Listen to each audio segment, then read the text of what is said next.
They say the ocean has layers like an onion, but most people only ever see the skin. The epipelagic, the sunlight zone, the cheerful, postcard blue version with fish and coral and dolphins. But below that, the layers get quieter, colder, denser. Each one presses harder on the one below it, until the water remembers it can refuse to mix. The halocline is where salt forgets how to behave. A sharp boundary, sometimes just centimeters thick, between waters of wildly different salinity. Light bends. Strangely there, sound does worse. Sound bends downward, and then it stays. Forever. Sometimes. The research vessel Erebus Drift wasn't supposed to find anything interesting. She was a repurposed seismic survey ship. 15 years past her retirement party, running long duration, ambient noise monitoring for a climate consortium that mostly wanted grant extensions. 6 scientists, 9 crew, and 1 overworked cat named Presser who hated everyone equally. They deployed the hydrophone string at 3:17 on November 14th, just inside the Phoenix Islands protected area. 16 omnidirectional hydrophones, spaced at 75-meter intervals, dangling from a surface buoy like a very long wind chime made of black PVC and paranoia, at 640 meters. Right where the thermocline should have started flattening, the first unusual signal appeared. A low-frequency tone. Not a whale. Not a ship engine. Not the usual deep-sea mining hum from restricted zones farther west. This was cleaner Elmos. Chara! 7 distinct frequencies, spaced at mathematically uncomfortable intervals. Not quite harmonic, not quite dissonance. Something in between, like someone trying to sing in a language whose grammar is written in interference patterns. The array lead, Dr. Priya Anand, called it the choir on day 1 because nobody had a better name. An anomalous, coherent infrasound cluster. Takes too long to say when your coffee has gone cold. They left the string down for 31 days. Every night, at approximately 3:44 local time, the choir sang for 17 to 19 minutes. Never the same duration, never the same sequence, but always the same feeling that something enormous was listening back. On day 23, the cat disappeared. Pressure had been sulking in the wet lab, curled inside an empty conductivity probe case. The next morning, the case was open. No claw marks, no fur. Just the metal latch flipped up from the inside. Nobody joked about the cat going for a swim. They locked the hatches anyway. On day 29, the choir changed tempo. Faster. More urgent. The frequencies began to climb slowly at first, then with something like excitement. Preah ran cross-correlation against every marine mammal library they had. Nothing. She ran it against human choral music, Gregorian, chant, throat singing, shanties, death metal. Nothing matched. Then she ran it against her own heartbeat. The fundamental frequency matched her resting pulse from the week before. Exactly. She stopped sleeping in her cabin after that. She slept in the server room on an inflatable mattress beside the rack fence, because the white noise drowned the feeling that something was matching her breathing through 3 kilometers of water. On the 31st day, the surface buoy began drifting. Not fast. Not in any direction that wind or current explained. It moved in a perfect circle, 200 meters in diameter. Clockwise, 1 revolution every 17 minutes. Exactly the length of 1 choir performance. They recalled the array. Recovering 16 hydrophones from 3,800 meters should have taken 4 hours. It took 11. Every meter of Kevlar cable came up coated in something that looked like pale surgical latex, thin, translucent, and warm to the touch. It smelled faintly of ozone and overripe melon. The coating stopped exactly at the 640-meter mark. Above that, the cable was clean. Below it, every centimeter was sheathed. When they brought the deepest hydrophone on deck, it was still singing. Not through its own electronics.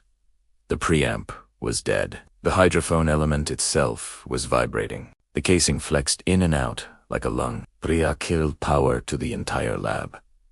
The vibration continued. She wrapped the unit in foam, then in a survival blanket, 10-in chain, and locked it in the -80 freezer. At 4:12 the next morning, every speaker on the ship bridge, labs, cabins, Even the little Bluetooth one in the galley began playing the same tone. Not loud, just present.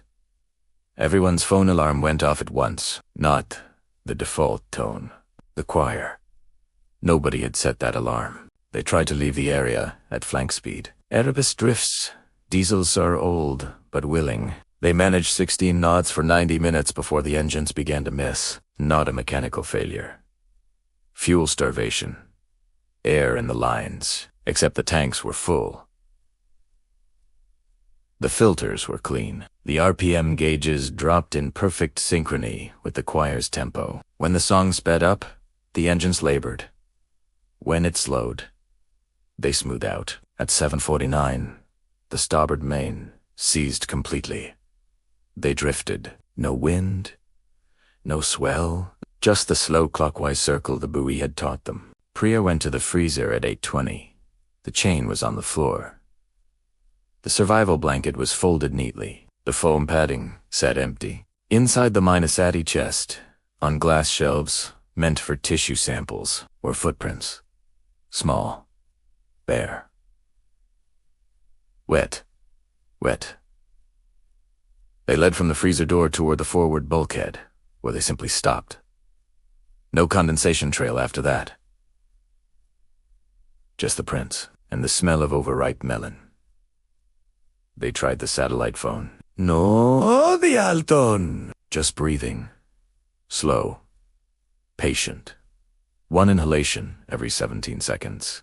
The captain, Grigory, 51 years at sea, never missed a watch. He sat on the bridge wing with a flare pistol across his knees and said very quietly, "It learned our rhythm. Now it wants to teach us its..."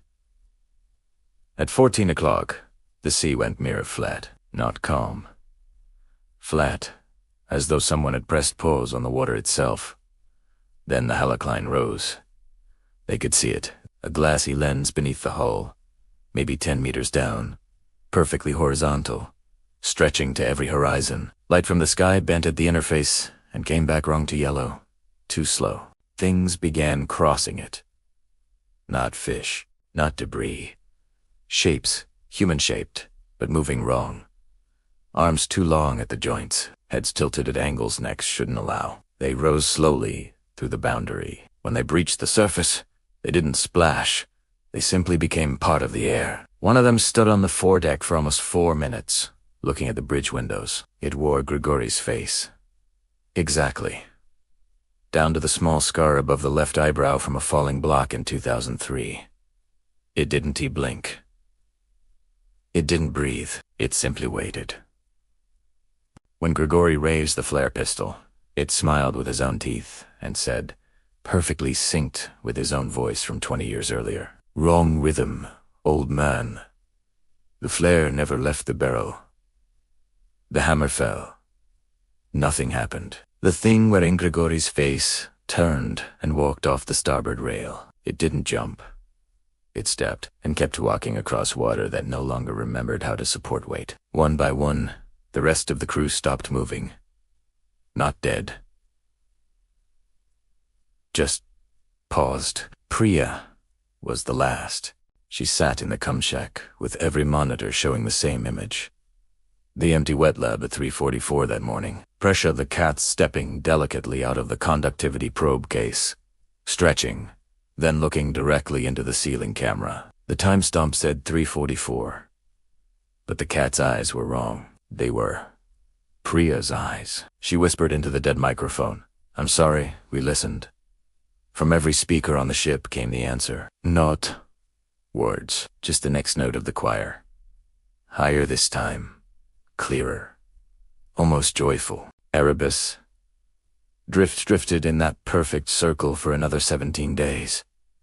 No Mayday call was ever received. When the Norwegian survey ship Hafsel found her engines cold, lights on, every hatchdock open, there was no one aboard. Only the hydrophone array, neatly coiled on the aft deck, as if someone had taken great care repacking it. And one small addition. Inside the coil, wrapped in pale surgical latex that still smelled faintly of ozone and overripe melon, was a single human heart, still beating. One pulse every 17 seconds, exactly in time with something that Far below, the Halocline was still singing. The choir never stopped. It simply changed singers, and now it knows our tempo. All it has to do is wait until we match it perfectly. Then the next note will be ours.